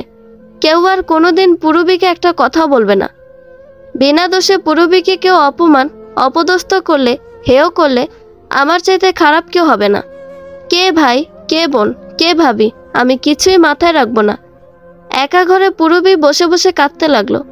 ঘটনাটা মনে পড়লেই বুক কেঁপে ওঠে পুরবীর। এতগুলো মানুষের সামনে কিভাবে এরকম একটা কাজ সে করলো ভেবে পাচ্ছে না। সে তো ঠিক মতোই কাপ দিয়েছিল ভাবিকে, তবুও কেন পড়ে গেল? এসব ভাবতে ভাবতে পুরবীর চোখ থেকে জলধারা বইতে লাগলো। তানভীর রুমে এসে রুমের দরজা বন্ধ করে দিল। তারপর পুরবীকে টেনে নিয়ে নিজের কোলের উপরে শুইয়ে দিয়ে পুরবীর চুলে বিলি কাটতে লাগলো। তানভীরের আদরে পুরবী ফুফিয়ে কাঁদতে লাগলো। বারবার মনে হতে লাগলো তার ভাগ্য আসলেই খারাপ। তানভীর পুরবীর কপালে একটা চুমু খেলো। তারপর ড্রয়ার থেকে ফোন বের করে পুরবীকে বলল, বক্সটা খোলো পুরবী, তোমার জন্য একটা গিফট আছে। শোয়া থেকে উঠে বসলো পুরবী। তারপর ফোনের বক্সটা খুলল। ভিতর থেকে বের হয়ে এলো একটা স্মার্টফোন। আনন্দে পুরবী যেন মুখ হয়ে গেল। একটা ফোন ছুঁয়ে দেখার কত ইচ্ছে ছিল তাদের দুই বোনের, তা কেবল অসহায় দুই বোন জানে। হঠাৎ করে পুরবীর মনে হলো সে আসলে ভীষণ সুখী একটা মেয়ে। আল্লাহ তাকে এরকম একটা স্বামী দিয়েছে যে না বলতেই তার মনের কথা বুঝে যায়। পুরবীর মা বেঁচে থাকতে একটা বাটন ফোন ব্যবহার করত। আশেপাশের অনেকেই স্মার্টফোন ব্যবহার করলো। ফয়েজ আহমেদ স্ত্রীর জন্য আনেননি এরকম কোনো ফোন। পুরবীর বান্ধবীরা সবাই বলতো মায়ের মোবাইলে তারা নাটক, সিনেমা, কার্টুন কত কিছু দেখে ইউটিউব থেকে সেজেগুজে ছবি তোলে। শুনে শুনে পুরবীর স্বপ্ন দেখত তার মায়েরও এরকম একটা ফোন হবে। তারপর তারা দুই বোন মিলে ছবি তুলবে, রাতে পড়া শেষ হলে কার্টুন দেখবে। কিন্তু সেই স্বপ্ন পূর্ণ হয়নি। পারভিন বেঁচে থাকতে এরকম ফোন ব্যবহার করার সুযোগ পায়নি, তবে সালমা পেয়েছে। ফয়েজ আহমেদ নিজের অল্প বয়সী সুন্দরী বইয়ের জন্য দেশে আসার সময় একটা স্মার্টফোন নিয়ে আসেন। ফোন দেখে দুই বোন অজরে কেঁদেছিল। না, নতুন মাকে ফোন দেয় তাদের কোনো হিংসে হয়নি, তবে কষ্ট হয়েছে এটা ভেবে যে তাদের মা এরকম একটা ফোন ব্যবহার করতে পারেনি। কে জানে, সবসময় অসুস্থ থাকা মায়ের প্রতি হয়তো বাবার সে ভালোবাসা ছিল না। অথচ ফয়েজ আহমেদ পারভিন বেগমকে বিয়ে করেছিলেন ভালোবেসে। প্রথমবার পারভিন বেগমকে দেখেছেন ফয়েজ আহমেদ কলেজে। একই কলেজে পড়তেন দুজনে। পারভিনের রূপে মুগ্ধ হয়ে ফয়েজ লেখাপড়া ছেড়ে দিয়ে বিদেশ চলে যায়। 2 বছর পর যখন দেশে ফিরে তখন জানতে পারে পারভিনের জন্য পাত্র দেখা হচ্ছে। হাতে বিশেষ শিশি নিয়ে পারভিনের সাথে দেখা করতে যান ফয়েজ। বিষ খাওয়ার ভয় দেখিয়ে পারভিনকে রাজি করান যাতে এই সম্বন্ধে রাজি না হয়। 2 দিন পরে বাবা মাকে নিয়ে যান বিয়ের জন্য। সেদিন পারভিনের বাবা মা সবাই হতভম্ব হয়ে গেছে ফয়েজের পাগলামি দেখে। বাধ্য হয়েছে মেয়েকে বিয়ে দিতে, তাছাড়া অমত করারও উপায় ছিল না। ছেলে বিদেশে থাকে, ভালো কামাই করে। তখনকার সময়ে এরকম পাত্র কজন ছিল? সেই ভালোবাসার পাত্রে কবে যে ফুটো হয়ে গেছে পারভিন টের পায়নি। হাঁপানিতে ভোগা পারভিন বুঝতে পারেনি যে মানুষটা মুগ্ধ হয়ে তাকাতো তার দিকে। তার তাকানোর মাঝে এখন প্রবল বিতৃষ্ণা রয়েছে। কে বলেছে ভালোবাসা বদলায় না? সময় বদলায়, মানুষ বদলায়, মানুষের মন বদলায়, সাথে ভালোবাসা বদলে যায়। একই ছাদের নিচে থাকা, একই পরিণয় সূত্রে বাঁধা মানুষটির সাথে কথা হয়, হয়তো খোঁজ না হয়, কিন্তু মুগ্ধতা কেটে গেলে মনের খোঁজ আর কেউ নেয় না। একটা সময় যার কাছে এলে স্বস্তি মিলত, তাকে একটা সময় ভীষণ অস্বস্তিকর লাগে। মনের দূরত্ব বেড়ে যায়, সম্পর্কের রং বদলে যায়। রুক্ষ চেহারার, লাবণ্য হারানো মুখের দিকে তাকালে ফয়েজ আর মুগ্ধ হতো না।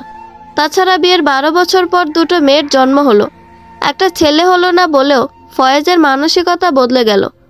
চোয়াল ভেঙে পড়া মানুষটাকে অসহ্য লাগত, সেজন্যই হয়তো তাকে মুক্তি দিতে আল্লাহ পারভিনকে নিয়ে গেলেন।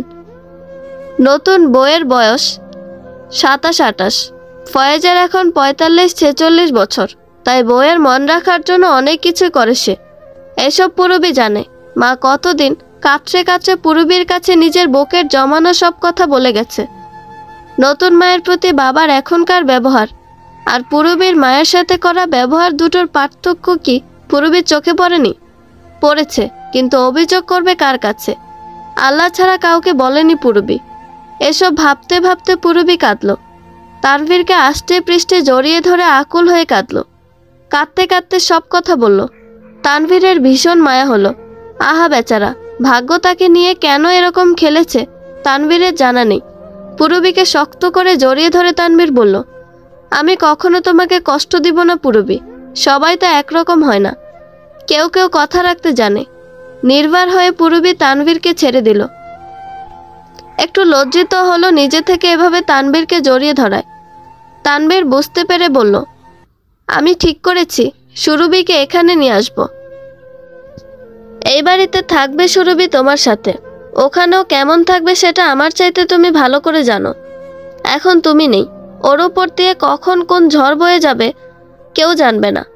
তার চাইতে ভালো এখানে নিয়ে আসি। পুরবী প্রথমে ভীষণ খুশি হলো, কিন্তু পর মুহূর্তে সমস্ত খুশি কর্পূরের মতো উবে গেল। তানভীর হেসে বলল, ভয়ের কিছু নেই, আমি সব ম্যানেজ করে নিব। পুরবী তবুও শঙ্কিত হলো। বোনের শ্বশুর বাড়িতে সুরভি থাকলে লোকে নানান কথা বলবে, আর তানভীর চলে গেলে সবাই কেমন ব্যবহার করবে তা নিয়েও পুরবী চিন্তিত হলো। পুরবী মাথা নেড়ে বলল, না লাগবে না, এটা কেউ ভালো চোখে দেখবে না। তানভীর এক মুহূর্ত ভেবে বলল, তাহলে এক কাজ করি, সুরভিকে একটা লেডিস হোস্টেলে দিয়ে দিই, সব খরচ আমি দিব। তবুও তো তোমার ছোট মায়ের অত্যাচার থেকে রক্ষা পাবে।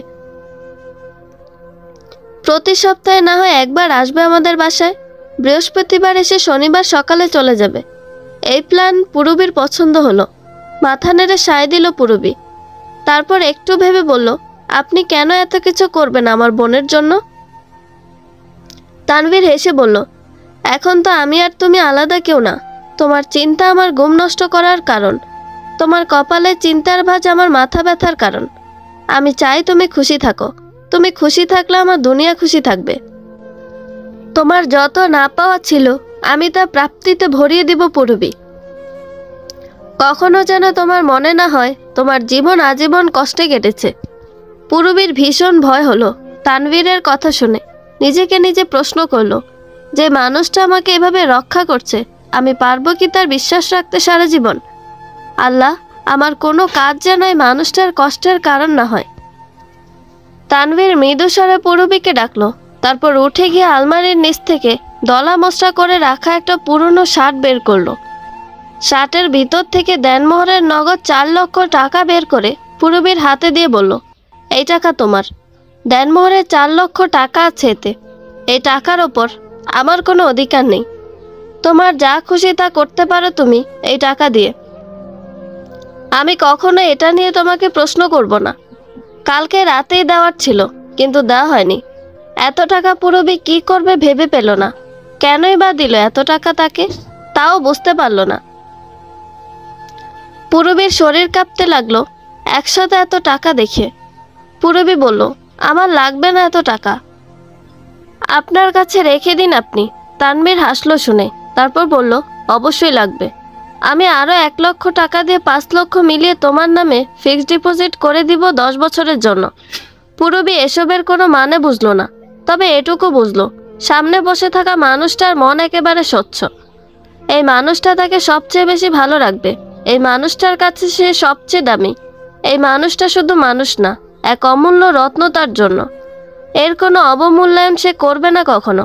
পুরবীদের বাড়ি থেকে মেহমান এলো 30 জনের মতো। সালমা প্রথমে বাড়ির সামনে নেমে হতভম্ব হলো। কোথায় সে পুরবীকে বিয়ে দিয়েছে? এত ভালো জায়গায় পুরবীকে বিয়ে দিয়েছে সালমার বিশ্বাস হলো না। নিজের ওপর নিজের প্রচণ্ড রাগ হলো, কেন বিয়ের আগে খোঁজখবর নেয়নি? তাহলে তো পুরবীকে না দিয়ে ঘরে থাকা নিজের অবিবাহিত বোনকে বিয়ে দিত তানভীরের সাথে। নিজের বোকামির জন্য নিজের গালে নিজের থাপ্পড় মারল সালমা। ভিতরে গিয়ে পুরবীকে দেখে সালমার বুকে চিনচিনে ব্যথা হতে লাগলো। গতকাল এরা তেমন কোনো গহনা দেয়নি পুরবীকে, কিন্তু এখন দেখছে পুরবীকে সোনা দিয়ে মুড়িয়ে দিয়েছে তানভীর। কানে দুল, গলায় দুটো হার, হাতে মোটা চুড়ি, কপালে টিকলি, পায়ে সোনার নুপুর। এজন্য মোমের পুতুল বসে আছে সালমার সামনে। রূপ যেন ঠিকরে বের হচ্ছে এই মেয়ের শরীর থেকে। সবুজ রঙের কাতান শাড়ি পরা পুরবীকে দেখে সালমার মনে হলো রূপকথার রানী। সাদা পাঞ্জাবি পরে হাস্যমুখে দাঁড়িয়ে থাকা ছেলেটা যেন রাজার ভঙ্গিতে দাঁড়িয়ে আছে। সালমার ভীষণ আফসোস হলো। সেই সাথে আফসোস হলো রেবেকারও। ভেবেছিল গহনাগাটি সব নিজের একমাত্র মেয়ে তারিনকে দিবে, কিন্তু কে জানতো তানভীর যে এভাবে দাঁড়িয়ে থেকে সব বের করে নিবে পুরবীর জন্য। রেবেকা ভেবেছিলেন সব গহনার কথা তানভীরের মনে নেই, কিন্তু ভুল ভাঙল তখন যখন দেখলো তানভীর জিজ্ঞেস করছে বিয়ের জন্য এনে রাখা সোনার ব্রেসলেট নেই কেন। রেবেকা থমথমে গলায় জবাব দিল, ওটা তোর আপা নিয়েছে, ওর ভীষণ পছন্দ হয়েছে ওটা। তানভীর ব্রুকুসকে বলল, আমিও আমার বইয়ের জন্য পছন্দ করেই কিনেছি মা, একটা একটা করে। তাছাড়া আপাকে আমি নিজেই 5 ভরি সোনার হার আর কানের দুল দিয়েছি। তোমাকে 5 ভরি দিয়ে হার আর কানের দুল দিয়েছি। তোমাদের দেওয়ার পরে আমি আমার বইয়ের জন্য কিনেছি, যাতে তোমরা কখনো অসন্তোষ প্রকাশ করতে না পারো যে তোমাদের না দিয়ে নিজের বইয়ের জন্য কেনা শুরু করেছে। তবে কেন তুমি আপাকে দিলে ব্রেসলেট? এখনই আপার থেকে নিয়ে দিবে তুমি। তারিন দরজার পাশে দাঁড়িয়ে সব শুনলো। রাগে জিদে তারিন ঠিক করলো মেহমান আসলে সবার সামনে সে সিন ক্রিয়েট করবে। রাস্তার ভিখারিকে তার ভাই রানী বানাতে চাচ্ছে, এটা তারিনের হজম হলো না। তেমনি হজম হলো না রেবেকার, আর তার মতো সালমারও হজম হলো না পুরবীর এই সুখ।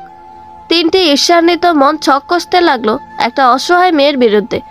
জ্বরের বেগে এসে সুরভি পুরবীকে জড়িয়ে ধরল। 2 বোনের গগন বিদারী হাহাকারে ভারী হয়ে উঠেছে পরিবেশ। সুরভির মনে হলো লক্ষ কোটি বছর হলো বুবুকে দেখে না। আর পুরবী, সে তো যেন হারানো মানিক ফিরে পেয়েছে। নিজের অজান্তে তানভীরের চোখ ভিজে গেল, তবু নিজেকে সামলে নিয়ে 2 বোনকে সান্ত্বনা দিল তানভীর। তারিনের সাথে এলো তারিনের বড় খালা রাবেয়া। আগে শিখিয়ে পড়িয়ে দিয়েছে তারিন খালাকে। রাবেয়া এসে পুরবীর গহনাদি দেখে বলল, এগুলো কি বউয়ের বাবার বাড়ি থেকে দিয়েছে নাকি? বৌমা, পুরবী এই প্রশ্ন শুনে কিছুটা বিব্রত হলো। তারিন কিছু বলার আগে আনিকা বলল, আরে না খালা, এগুলো সব তানভীরের আনা। পুরবীর বাবার বাড়ি থেকে একটা সুতাও তো দেয়নি। আমাদের বাবার বাড়ির মতো কি সবার বাবার বাড়ি নাকি? তারিন ভীষণ খুশি হলো। জ্বালানো আগুন উস্কে দিতে বলল, রাজকপাল এরেই বলে খালা। লোকে বলে না, ছেঁড়া কাথায় শুয়ে লাখ টাকার স্বপ্ন দেখতে নেই, পূর্ণ হয় না। এখন দেখো কারো কারো হয়ে যায়। লজ্জায় পুরবীর ফর্সা মুখখানা কালো হয়ে গেল। সালমাও কিছুটা দমে গেল এদের বাক্যবাণে। সবার কথা শেষ হলে তানভীর খালাকে ডেকে বলল, কি করব বলেন খালা? আমার বউকে দেখেন আর আমার ভাইদের বউদের দেখেন। কোথায় রাজরানী আর কোথায় বাকিটা আর বলবো না। হাটে বেচা যায় না কলা তো ঠাকুর ঘরে নিয়া ফালা বলে একটা কথা জানেন, ভাবিদেরও সেম অবস্থা। ওনাদের বাবা মা দেখছেন মেয়েদের বিয়ে দিতে পারছে না। না আছে রূপ, না আছে গুণ, থাকার মধ্যে আছে পেট ভর্তি শয়তানি আর হিংসে। তাদের কি দোষ? এরকম মেয়ে কেউ বিয়ে করবে নাকি? এজন্য গয়নাপত্র দিয়ে টাকা পয়সা দিয়ে আমার ভাইদের কাছে গছিয়ে দিয়ে গেছে। আর আমার বোন, তাকে তো আপনি ভালো করে জানেন। এত ভালো যে বিয়ের এত বছর হয়েছে তবু শ্বশুর বাড়ি গিয়ে থাকতে পারছে না নিজের সুমধুর ব্যবহারের জন্য। এজন্য সবার বাবার বাড়ি থেকে মেয়েদের গুণের ঘাটতি পূরণ করতে এসব দেওয়া হয়েছে। আমার বউ তো তেমন ফেলনা নয়, তাই তাকে যোগ্য সম্মান দিয়ে আমি এনেছি। আর খালা শোনেন, কোরআন হাদিস কোথাও কিন্তু এই যৌতুকের অনুমতি নেই। আমি কেন যৌতুক নিয়ে বিয়ে করব? আল্লাহ আমাকে যেটুকু সামর্থ্য দিয়েছে তাতে পুরবীর সব শখ আমি পূর্ণ করার জন্য যথেষ্ট। শ্বশুরবাড়ির লোভ করলে তো আপনার মেয়ে লায়লাকে বিয়ে করতাম। আমার ইনকাম দেখে আপনিও তো কম ফাঁদ পাতেননি আমার কাছে লায়লাকে বিয়ে দিতে। তাকে ভুলে গেছেন নাকি? পুরবী অবাক হয়ে তাকালো তানভীরের দিকে। সহজ সরল দেখতে ছেলেটা মহিলাদের মতো কেমন করে ঝগড়া করতে পারে।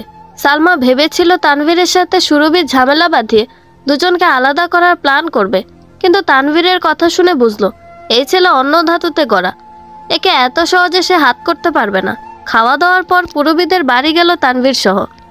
পুরবীর ইচ্ছে ছিল না যাওয়ার, ওখানে গেলে তানভীরের জন্য কোনো আয়োজন করবে না সালমা, তা পুরবীর চাইতে ভালো কে জানে। এই মানুষটাকে অসম্মানিত করা হোক তা পুরবী চায় না, কিন্তু দেখা গেল তানভীরের আগ্রহ বেশি। দুরু দুরু বুকে বাবার বাড়ির উদ্দেশ্যে রওনা দিল পুরবী। বাড়ি ফিরে সালমার ঘরে ঢুকে গেল। পুরবীদের 2 রুমের ছোট্ট ঘরটায় পুরবী, সুরভি আর তানভীর গিয়ে বসলো। ঘণ্টাখানেক হয়ে গেল, কিন্তু সালমার বের হবার নাম নেই। লজ্জায় পুরবীর মাথা কাটা যাচ্ছে। যে মানুষটা তাকে সবার আক্রমণ থেকে রক্ষা করে আসছে বারে বারে, তার সমাদর করার মতো কেউ নেই এ বাড়িতে। নিজের স্বামীর এত বড় অপমানে পুরবীর অন্তর দহন শুরু হলো। তানভীর জিজ্ঞেস করলো, এখানে খাবার হোটেল বা রেস্টুরেন্ট কিছু নেই পুরবী?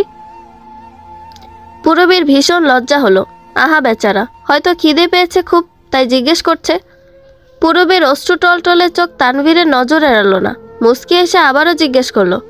পুরবী বলল, বাড়ির বাম দিকে মসজিদের সামনে দেখবেন রিক্সা আছে, রিক্সাকে বলবেন চাঁদমোহর বাজারে যাবেন, 30 টাকা ভাড়া নিবে রিক্সা। তানভীর চলে গেলে 2 বোন মোবাইল নিয়ে বসলো। একের পর এক ছবি তুলতে থাকলো দুজন মিলে। ছবি তুলতে কখন 2 ঘন্টার সময় পেরিয়ে গেছে কেউই টের পেল না। তানভীর ফিরল একটা সিনজি নিয়ে। উঠানে সিনজির শব্দ শুনে 2 বোনের সময় জ্ঞান এলো। তাড়াহুড়ো করে ছুটলো দুজন। গিয়ে দেখে তানভীর ফিরেছে অনেক কিছু নিয়ে। হাঁড়ি পাতিল, নতুন বিছানা চাদর, 2টো ফ্যান, একটা ডিনার সেট, হলুদ মরিচ মশলা রান্নাবান্নার সব কিছু, একটা মাদুর, অনেকগুলো মোমবাতি রাখার স্ট্যান্ড, গরুর মাংস, ইলিশ মাছ, পেঁয়াজ রসুন আদা জিরা, কি নেই আর। পুরবী হতভম্ব হয়ে সামনে দাঁড়ানো ঘরমাক্ত চেহারার যুবকটার দিকে তাকালো। কি এক পরম নির্ভরতায় মানুষটির চোখে। তানভীর সব বের করে রুমে এনে রাখলো। সালমা জানালা দিয়ে তাকিয়ে দেখলো সমস্ত মালামাল ঘরে নিয়ে রেখে এবার খাবারের প্যাকেট বের করলো তানভীর। নিজ হাতে উঠানে একটা মাদুর বিছালো।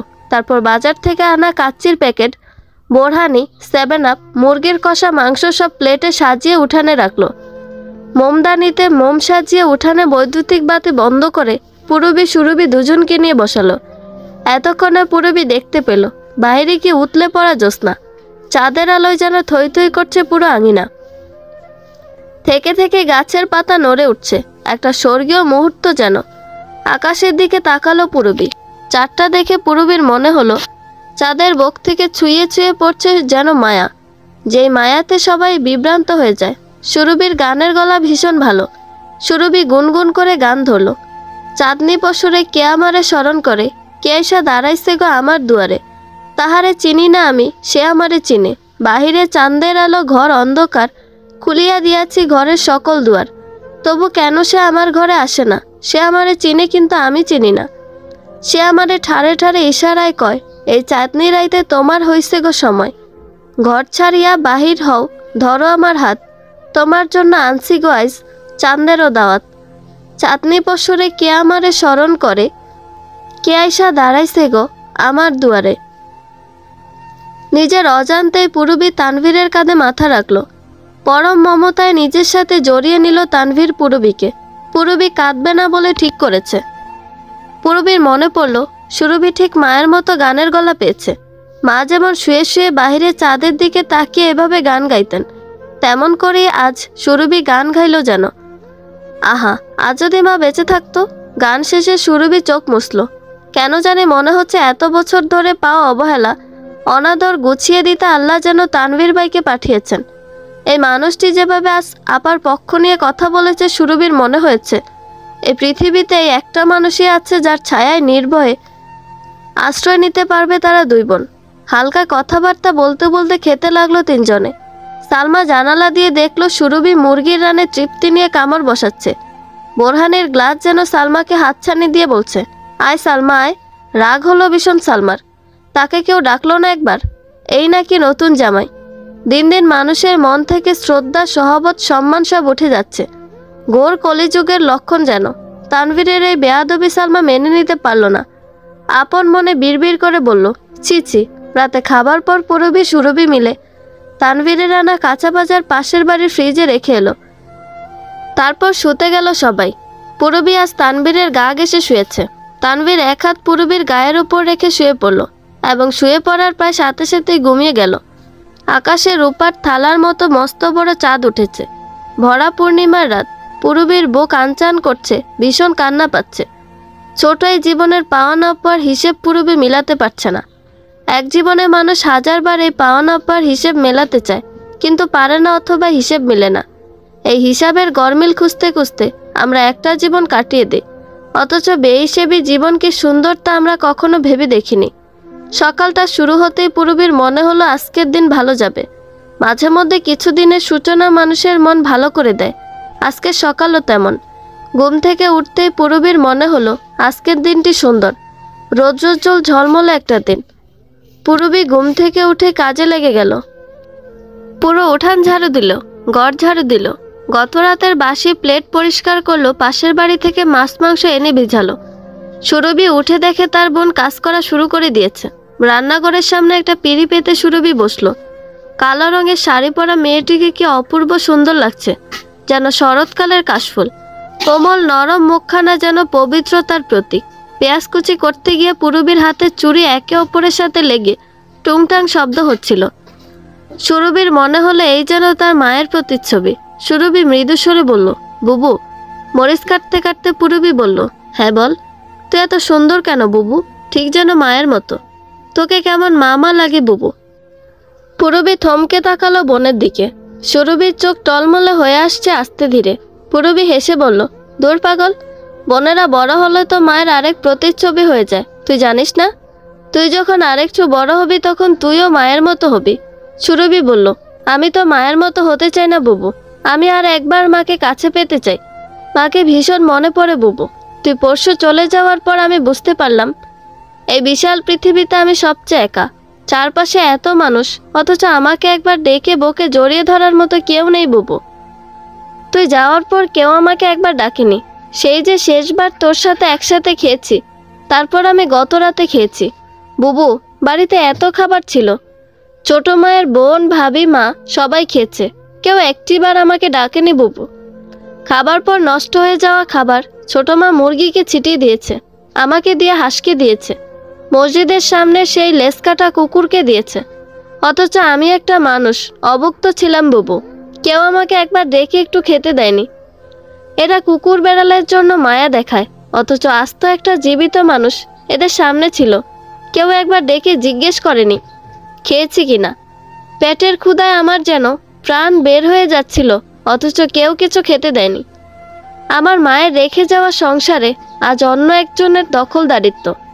অভিমানে আমি শুধু পানি খেয়েছি বারবার গিয়ে, তবুও খেতে দিতে বলিনি কাউকে। বুবু, তুই যাওয়ার পর আমার মনে হলো কি এক অতল গহ্বর আমার চারপাশে। আমি কাউকে খুঁজে পাচ্ছি না। আমি যেন শূন্যের উপর দাঁড়িয়ে আছি, যে কোনো সময় পা হড়কে পড়ে যাব। একবার পড়ে গেলে আর উঠতে পারবো না। বিছানায় শুয়ে তানভীর শুনল সুরভির সব কথা। শুনে ব্যথিত হলো তানভীরের কোমল হৃদয়। তানভীরের মনে হলো এজন্য এই যুগের এক বন্দি রাজকন্যা। পূরবী অবাক হয়ে তাকালো বোনের দিকে। তার বোনটা 2 দিনই যেন কত বড় হয়ে গেছে। পূরবীর ছায়া সরে যেতেই জীবন তার আসল রূপ দেখিয়ে দিয়েছে সুরভিকে। নিজের কান্নাকে বুকের মধ্যে পিষিয়ে ফেলে পূরবী স্বাভাবিকভাবেই বলল, ভাবিস না তুই, তোর ভাইয়া তোকে এখান থেকে নিয়ে যাবে বলেছে। এই তো আর অল্প কিছুদিন। তানভীর উঠে এলো 2 বোনের কথা শেষ হলে।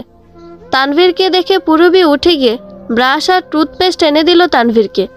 হাত মুখ ধুয়ে এসে তানভীর লুঙ্গির ওপর একটা টি-শার্ট গায়ে দিয়ে উঠোনে এসে বসলো মোড়ায়। সুরভি দ্রুত হাতে রুটি বানাতে লাগলো। এক চুলায় আলু ভাজি আর অন্য চুলায় মাংস কষাতে লাগলো পূরবী। তানভীর তাকিয়ে দেখলো কি অভ্যস্ত হাতে 2 বোন কাজ করছে। কষানো মাংসের গ্রানে সালমার জিভে জল এলো। পূরবীর রান্নার হাত ভীষণ ভালো, সেটা সালমা জানে। এখন মাংসের গ্রান পেয়ে সালমার মনে হলো এই কষানো মাংসের ঝোল দিয়ে 2 প্লেট ভাত সালমা অনায়াসে খেতে পারবে। সালমা উঠে জানালার পাশে এসে দাঁড়ালো। একটা পিরিচে সুরভিত লেবু টুকরো করে রাখছে। সালমার জিভের জল সামলানো দায় হয়ে গেল। লজ্জায় যেতেও পারছে না সালমা। তানভীরকে তার ভরসা হয় না। কথার দ্বারা সালমাকে সে চূড়ান্ত অপমান করতে পারে যে কোনো সময়। গতকাল তো দেখেছে সালমা কিভাবে নিজের বোন ভাবি খালাকে সে অপমানিত করেছে। সেখানে সালমা তো সৎ শাশুড়ি। নিজের লোভকে দমিয়ে রেখে সালমা বিছানায় গিয়ে বসলো, কিন্তু ব্যর্থ হলো। মনে হতে লাগলো সালমার প্রাণ পাখি বের হয়ে যাবে বুকের পিঞ্জর ছেড়ে যদি এখনই একটু মাংস খেতে না পারে। প্রেগনেন্সির সময়টা এরকমই হয় সালমার মনে রইল না। একটু পর পুরবী গেল সালমার ঘরে। দরজায় নক করতেই সালমা এসে খুলে দিল দরজা। দেখে এক বাটি মাংস, একটা প্লেটে কয়েকটা রুটি নিয়ে পুরবী দাঁড়িয়ে আছে। পুরবী কিছু বলার আগে সালমা এক প্রকার কেড়েই নিল পুরবীর হাত থেকে। কোনো কথা না বলে বিছানায় বসে গাপুস গুপুস করে খাওয়া শুরু করে দিল বাসি মুখে। পুরবী দাঁড়িয়ে সালমার খাওয়া দেখল কিছুক্ষণ, তারপর সরে গেল তানভীরকে খেতে দিবে। উঠোনে মাদুর বিছিয়ে তিনজনে আবারও বসলো গত রাতের মতো করে। অনেক দিন পরে আজ তানভীর পেট ভরে মাংস খেলো। তাদের বাড়িতে রান্না করে বাড়িতে কাজ করা তাহেরা, রেবেকা অথবা বইয়েরা কেউই রান্না করে না। তাহেরা যেভাবে যতটা পারে রান্না করে, সেই রান্না খাবার হিসেবে কোনো মতে চালিয়ে নিতে হয়। রেবেকায় 10 বছর রান্নার কাজ থেকে ইস্তফা দিয়েছে। 10 বছর আগে তানভীর বিদেশে যাওয়ার পর থেকে রেবেকার সংসারে স্ত্রী ফিরতে লাগলো। তানভীরের বেতন বাড়ার সাথে সাথে রেবেকার শৌখিনতা চক্রবৃদ্ধি হারে বাড়তে থাকে। সেই শৌখিনতার রূপ বদলে অপচয়ে রূপ নিল অল্প কয়েকদিনই। এজন্য 10 বছরে তানভীর একটা বারের জন্য ছুটিতে দেশে আসতে পারেনি। তানভীর বিদেশে থাকতেই তারিনের বিয়ে হলো। তারপর একে একে তারেক তুহিন বিয়ে করলো। বিদেশে থেকে তানভীর শুধু টাকা পাঠাতে লাগলো। ভাই বোনের বিয়েতে আনন্দ করার ভাগ্য আর রইল না তার। যতবারই তানভীর আসতে চেয়েছে, রেবেকা আতকে উঠে বলেছে, আব্বা তুই এই সময় দেশে আসলে এত খরচ কেমনে চালাবো আমি? তোর মুখের দিকে তো আমরা সবাই তাকায় আসি। অবিবেচকের মতো এসে তানভীর তাই সবার আশা ভঙ্গ করতে পারেনি। প্রবাসের মাটিতে গলা কাটা মুরগির মতো একা একা তর্পে মরেছে বারে বারে বাড়ির কথা মনে করে। কিন্তু কিছু করার ছিল না তার। শুধু তমিজ মিয়া ছেলেকে ফোন করে বলতেন, আব্বা আর কতদিন থাকবা তুমি ওই দেশে? বাড়িতে আসবার মন চায় না আব্বা? এই বড় বাপেরে দেখবার আসবো না একবার? সেই কবে তোমার চাঁদ মুখখান দেখছি। আমার যে মেলা কষ্ট হয় তোমার লাগে আব্বা। প্রতি ঈদে উৎসবে আমার বাড়িতে চাঁদের হাট বসে। সেই হাটে আমি আমার চাঁচারে খুঁজে পাই না আব্বা। আমার চাঁচা আমার থাইকা বহু দূরে একা একা জ্বলে। কি দরকার এত টাকার? আমার আব্বারে আমি একবার বুকে জড়াইয়া ধরতে পারি না। এই টাকা তো আব্বা তোমারে ছোঁয়ার সুখ দিতে পারে না। বাপের এই করুণ মিনতি তানভীরের সব কষ্ট দূর করে দিত। রাতে ঘুমাতে যাবার আগে একবার করে ভাবতো, কেউ অপেক্ষায় নেই তো কি হইছে, আমার আব্বাই আছে আমার অপেক্ষায়। আমার আব্বার তো পরাণ পড়ে আমার জন্য। আমার আর কিসের কষ্ট তাইলে? পুরবী তাকিয়ে রইল তানভীরের উদাসী মুখটির দিকে। হুট করেই পুরবীর মনে হলো, এই যে কথায় কথায় এত প্রতিবাদ করে এই মানুষটি, এই প্রতিবাদের পিছনে নিশ্চয়ই এক সীমাহীন ধৈর্যের গল্প লুকিয়ে আছে। যে ধৈর্যের বাঁধ ভেঙে যাওয়ার পর মানুষটা এরকম প্রতিবাদী হয়ে গেছে। বন্ধুরা, এই পর্বের সমাপ্তি এখানেই। গল্পটি ভালো লেগে থাকলে একটা লাইক করে দিবেন এবং গল্প সম্পর্কে কোনো মতামত জানানোর থাকলে কমেন্ট করতে পারেন। গল্পের বাকি অংশ শোনার জন্য আমাদের চ্যানেলটি সাবস্ক্রাইব করে আমাদের পাশেই থাকবেন। ধন্যবাদ সবাইকে, ভালো থাকবেন।